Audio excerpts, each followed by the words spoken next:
There are a lot of games out there that never managed to meet sales expectations despite amazing reviews, but if I had to pick one to talk about, it would be Titanfall 2. Launching right between Infinite Warfare and Battlefield 1, it sold 4 million units, which is around half of what EA wanted it to, lagging behind its predecessor by 6 million copies, and having only around 4,000 active players a few months after its launch. Surprisingly though, it was and still is very popular on the internet. Whenever you see a discussion talking about underrated games, hidden gems or cheap titles worth a try, Titanfall 2 is always one of top answers, with hundreds of comments talking about how underappreciated it is. So how can a game that appears to be popular years after its release sell so poorly that instead of sequel, Respawn is working on Battle Royale called Apex Legends and a new Star Wars game? Well, I have a few theories about that, so without any further delays, let's begin.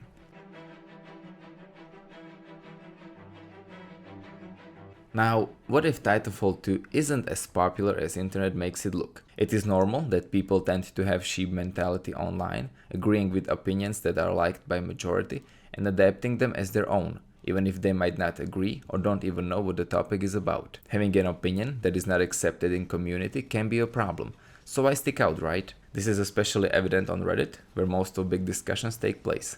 Just as an example, let's take Ask Reddit, one of most popular subreddits, where you can ask various questions that anyone can answer. I used to enjoy reading people's thoughts on various topics until I noticed that some questions, especially ones that asked about something a bit more specific, always had same top answers with thousands of upvotes, even going as far as having same answers being close to top in same thread, showing that it was all about getting internet points instead of saying your true opinions. Of course, I'm not talking about topics like what is the creepiest thing you ever saw that always have new stories from different users, but about questions like what do you dislike about people, with top answers always being them not using turn signals and hating waiters. These sort of questions that get asked every week and will always get same answers, just for that sweet, sweet karma. So, what does my little rant have to do with Titanfall 2? Well, there are a lot of gaming subreddits out there as well, with discussions that share same symptoms as Ask Reddit. Posting CD Projekt good, EA bad, upvotes to the left, maybe a meme, but a meme with a lot of truth behind it. Titanfall 2 is a poster child of underrated game destroyed by its publisher, and mentioning it in any discussion will guarantee you hundreds of upvotes, because it checks a lot of marks to be a golden boy of Reddit. First of all, it was released by EA, and we all know that EA equals bad. Even though this time it was actually true, with Titanfall 2 receiving almost no marketing and one of worst release dates I ever saw, and that got it a lot of positive press on the internet. Plus it had no loot boxes or season pass, which was a rare thing in 2016. Respawn is also one of the developers that doesn't have any controversy around them. They don't torture their employees, their CEO doesn't have porn on USB sticks, and they didn't release a bad game so far. And finally, the game itself is actually good. I can't deny that. Combining all of this makes Titanfall 2 a perfect answer to any question talking about good or underrated games, and people love that. And what they like even more is internet points, and that is why Titanfall 2 is such a frequent answer, used even by gamers that never played it or didn't think it was all that good. And having this ideal answer to a pretty common question can make discussed game look a lot more popular than it actually is. This of course doesn't only happen on Reddit. If you browse any YouTube video about Titanfall or other gaming sites, you will see same comments about its greatness with hundreds of likes and positive replies. Bear in mind that I don't think it is a bad thing to like Titanfall 2, and as long as you actually played it, then feel free to talk about it. But I doubt that everyone who writes these comments and upvotes them has played even a minute of it.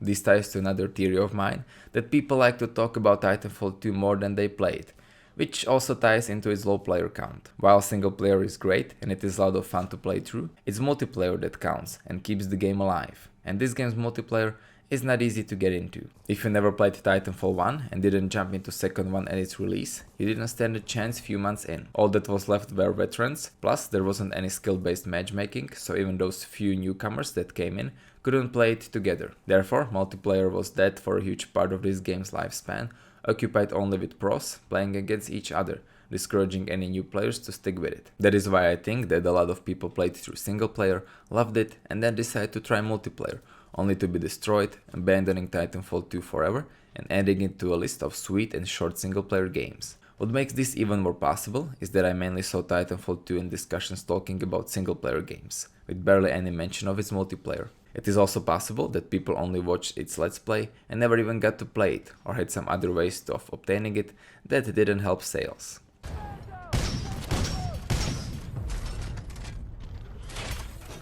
My next theory is that Titanfall 2 has one of the biggest likes-dislikes ratio that could possibly inflate its fame. Any big popular franchise that sells, like Call of Duty, Battlefield or GTA, has a lot of fans, but also a lot of haters. So if you, let's say, answer Battlefield 1 as your favorite multiplayer shooter, you will get 2000 upvotes, but also 1500 downvotes with it, while when you say Titanfall 2, you only need like 600 upvotes to get about Battlefield 1, because no one hates Titanfall 2, so it won't receive any downvotes, despite the fact that Battlefield 1 sold 3 times as many copies as Titanfall 2 did. Trying to find a topic that hates on this game is rare, and even if I did find some, they were usually downvoted to oblivion, and I only saw few posts criticizing it. Therefore, it doesn't need a big fan base to get on top, and this hardcore following that keeps everything about the game positive could be another reason for its seemingly big popularity that could be sustained with only a few hundred loyal gamers that Titanfall 2 definitely has.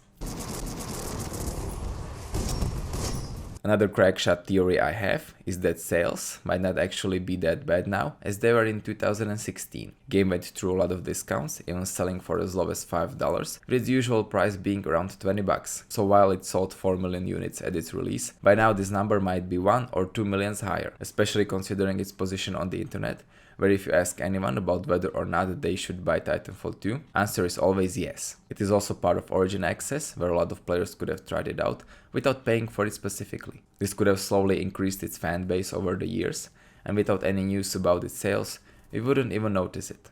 To be honest, I think that all these reasons are partially responsible for Titanfall 2's internet popularity. It is a game that is an easy upvotes generator due to circumstances surrounding its developer, publisher and release date.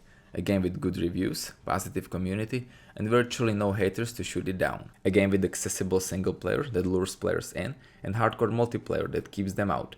And a game with a possibly larger audience than we originally thought. All of this combined makes Titanfall 2 a game that has earned a huge internet popularity a lot of games can only dream about, despite its low player count and bad sales.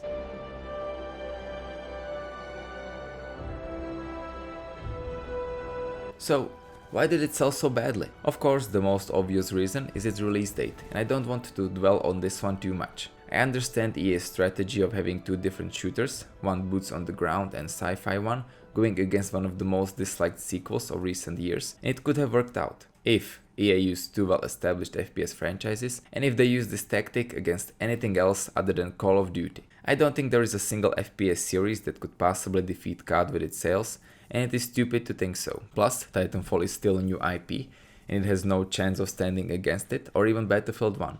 Casual gamers are always going to choose something they know is going to be fun for them, thanks to experiences from previous titles, over a new IP that they didn't hear about before.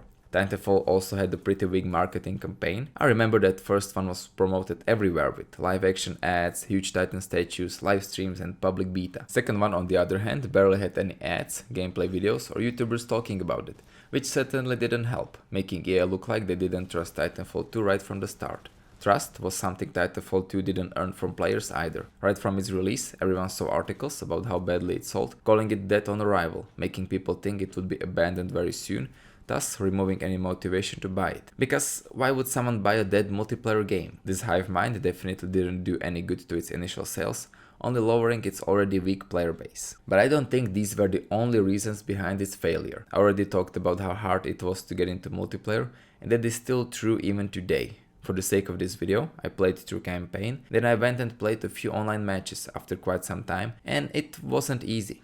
Skill ceiling is still very high, and I don't think many newcomers can endure it, despite its solid gameplay. Playing Titanfall 2 also reminded me how much I prefer the original's multiplayer. While some of the maps have certain charm to them, most are bland and have some big design flaws, like the huge amounts of open spaces where you are an easy prey for titans, while in first game you could wall run across half the map without touching the ground and be covered from Titan fire at same time. Maps in Titanfall 2 rarely have opportunities for crazy stunts like that. Bots, who were a nice distraction in original, now play bigger part in attrition, since some of the bigger ones give you 5 points per kill, and you can't ignore them like before if you want to win. Titans also no longer have shields, you have to take them from enemies, which promotes aggressive play and removes a layer of tactic recharging shields used to offer. You are killed a lot faster as a pilot with almost no time to react, making encounters with skilled players frustrating and encounters with newbies too easy. It also suffered from lack of content, like new maps, modes or weapons, and unless you were good at it, burnout came too fast. I played around 25 hours of original Titanfall, which was multiplayer only, while in Titanfall 2 I only had around 12 before I got bored, even with campaign. Now, I still think it is a pretty good game. Most of these complaints are only valid for players that played Titanfall 1 as well, and I would still recommend it to everyone. But I think that original was vastly superior to its sequel.